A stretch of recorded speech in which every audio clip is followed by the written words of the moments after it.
achieved the same thing as far as like sparring with music, with collaborations more so than breaking the whole thing apart. Yeah. It could stand it before because there was no social media and there was no thing, and you know, you had the battle and it was fun and then you moved on. Did Jay-Z have fun having a battle, especially one that he lost?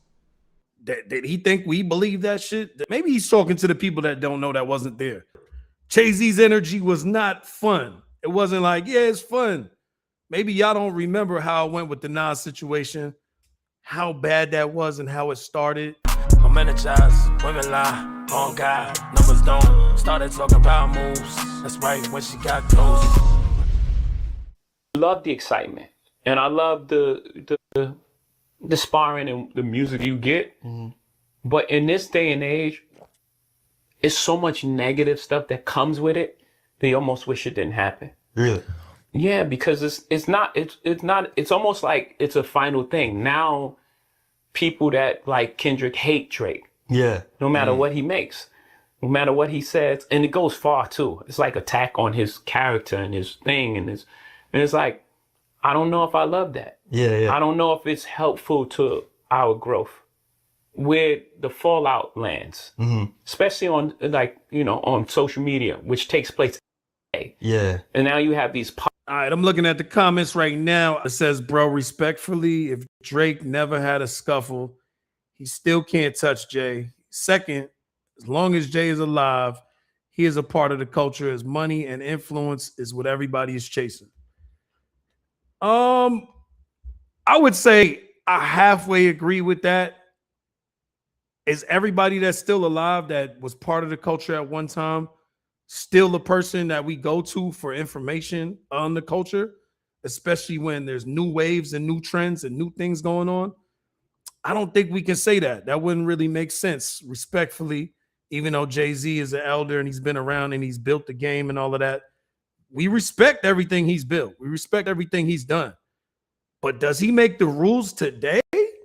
When he's not involved, he's not actually competing, he's not making no music, he's not part of anything going on for real, other than behind the scenes, and that's cool, but we always had old heads that was sitting down doing shit from behind closed doors, had bread, all of that.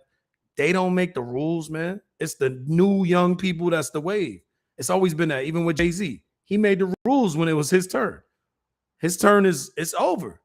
It's not that no more. He's like, what, 20 years away from that? That's how I feel. I mean, I just don't, you know, I don't want to hear an old man who's, I think he's like 60 or something like that.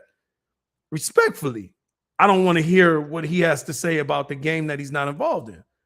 You know what I'm saying? Especially when it's old, when it came out way after, like we would have wanted to heard your thoughts while this shit was going on, while it was active, especially when you was part of it and you booked the Super Bowl, nigga. You was the one that went and got Kendrick. Did you not realize he had a whole diss track towards Drake calling him a PDF? Why this now? It's kind of suspect, man. It's kind of suspect. Odds of cult. The Stan armies fighting. Yeah, and it's like, it's too far. Yeah. It's like bringing people kids in it. Yeah. And it's like, I don't like that. You Bringing people's kids in it. You put condoms in the baby seat, Jay. know, maybe I've grown in a space that is probably, you know, I sound like the old guy wagging the thing. But I think we can. And the next comment, he said, what does how old he looks have anything to do with it? I'm reaching, but he's the one that brought up the age. Jay-Z brought up the age, saying they sound like the old dude wagging the finger. He said it. He recognizes that what I'm saying is facts. And how it prospered, you know what I mean? And what entities got involved. Maybe y'all don't remember because for some reason they trying to downplay this shit and act like it wasn't big, like it wasn't a big thing. Now, social media wasn't out exactly. That is true. If social media was out at that time, guess what? That shit would have been way bigger than fucking Drake and Kendrick. I 100% believe that because it's Nas and Jay-Z. It's just different, man. Even though y'all could sit here and talk about all the streams niggas has and all the billboards and all of this and that, man, Nas and Jay-Z was different. It was different. The culture cared way more. That we have. Because it takes up so much oxygen. It takes up so much. Now it's just like every day they're just trying they're to still tear, talking? not just talking about it. Not like, yo, this song I like this. Yeah. No, it's like trying to tear down the people's life. Yeah, yeah. It's like trying to, wreck this guy's marriage or this guy's relationship with his child. And it's like, I don't know, man. I don't know if it's worth it at this point. Yeah. They trying to wreck guys live, all that stuff, as if they didn't have real live situations when they were outside and their teams was involved. Come on, man. What narrative is he painting as if the Nas and Jay-Z shit was nothing? That shit was crazy. It was so many people involved. Niggas going up to Hot 97 couldn't wait to talk about killing. I can't even say that word. Couldn't wait to talk about unaliving Nas and all of that. You know what I'm saying? He got a whole state property with him. 50 niggas from Brooklyn. Like, come on, man. Y'all got to stop pretending like that shit was not crazy back in the day. Maybe because we didn't have as much coverage of everything. These new people that's watching this can sit down, look at a Jay-Z with his dreads and his hat, you know what I'm saying, and him talking proper, and think that, yeah, it's a lot different these days, like it's really bad. Everyone's attacking each other, and it's got to stop. Get out of here with that nonsense. So Jay-Z, good interview. Got some valid points. He's talking about the Kendrick Lamar, Drake beef. Kendrick Lamar had a hell of a year because of that Drake beef. Had some great songs. Drake had some songs too that was going back and forth. But Jay-Z's making some good valid points. When the Kendrick and Drake beef happened, when it was going, right? We seen that Drake was starting off in the beginning and Kendrick came back with some responses, and then Kendrick was just running. He was gone. A lot of people believe Kendrick won because of his bars, because of his songs, because of the impact of his songs. They have more of an impact than Drake. But what I see about the beef, thing that I felt the same way Jay-Z is saying, it took up too much air of the industry of hip hop. When they were going at it, nobody else really dropped music. Nobody else really did anything else. They were just taking up the whole industry. But why? I believe that the industry, as far as rap, hip hop, if I really look at it, it's in a bad place. So there was really nothing else to come in and kind of take away that motion, because those are two big artists and nobody else can come in and have any type of motion. So what you saw from hip hop was everybody stayed away. And I feel like that beef. That's completely wrong. That's completely wrong. What really actually happened is they're all coming together. I don't think he remembers what really happened. It was Future, A$AP Rocky, Metro Boomin, Rick Ross, obviously Kendrick Lamar. J. Cole was on the fence. Oh yeah, and we can't forget Kanye West and The Weeknd. Those is honorable mentions. But they all had their own prior issues with Drake, and they sided against Drake. So that's what happened. Don't make it seem like hip hop was just so bad. Nah, these guys decided, hey, we're gonna have a revolutionary war in hip hop. That's what happened. That's what happened. You've seen a couple guys go silent. I think Lil Baby went silent. I think 21 Savage went silent because I think they were still sided with Drake. Maybe a couple others. Maybe I missed a couple. But yeah, they all got against Drake, and he had to respond to all of them. I'm not saying that that's why he lost the battle. That has nothing to do with why he lost the battle, because these are real things that probably happened behind the scenes that we don't know about. Hip hop's not in a bad place. Commercial music was in a bad place. Greed got in a bad place. You know what I'm saying? People abusing their power. That shit. And then Kendrick and Drake was on the same fucking label. They on the same label.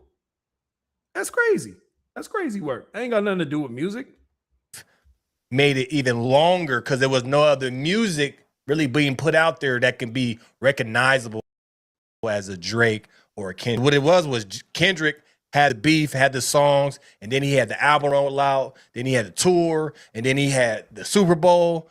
it just ran, where Drake had his instance in the beginning and it kind of just died out.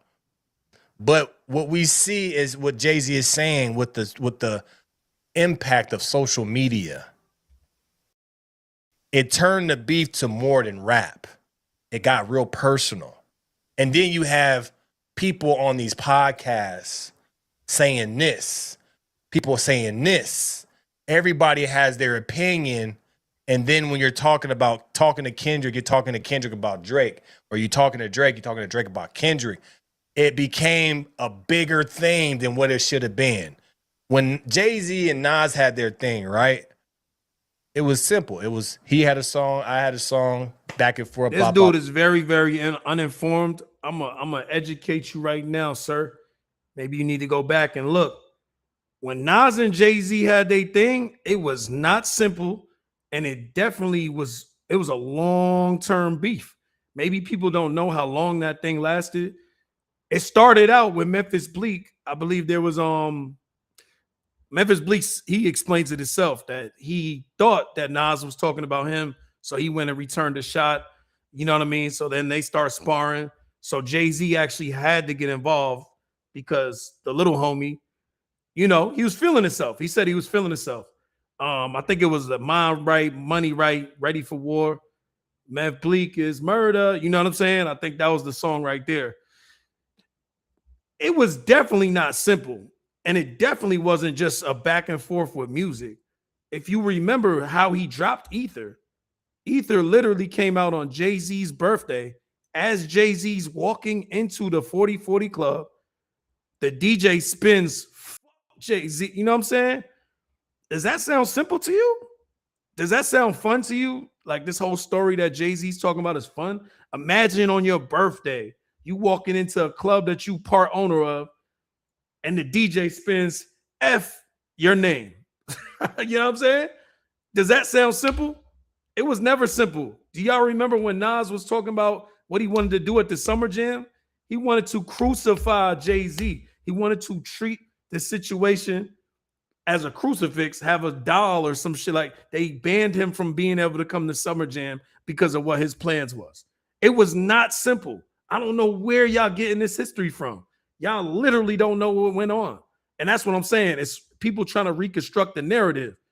I watched it. I was there. I literally was a fan. I remember they had the poll on Hot 97 for Jay-Z versus Nas, and Jay-Z lost.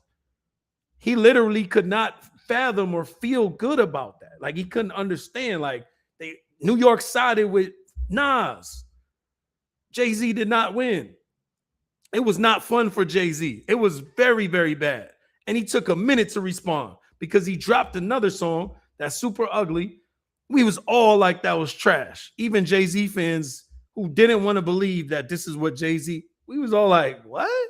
Like this was the drop, this is the bomb that you come in with next? It was just like a Drake situation. We was like, yo, he smoked this dude. And Jay kept continuing trying to respond, just like Drake. So this whole narrative that y'all pushing that they just went back and forth with songs and it didn't break situations up. Jay had people on the radio going crazy on Nas. There ended up being like a blackball situation with Hot 97 and the Power 105. Yo, the history is crazy, man. I wish I could find some of them clips so y'all could see like, this is cap. This is all the way fictional. It's a tale. The Jay-Z and Nas situation was as bad as Kendrick and Drake, minus the PDF situation. Now, if there was a PDF situation, but if y'all go back and listen to some of them lines on Ether, man,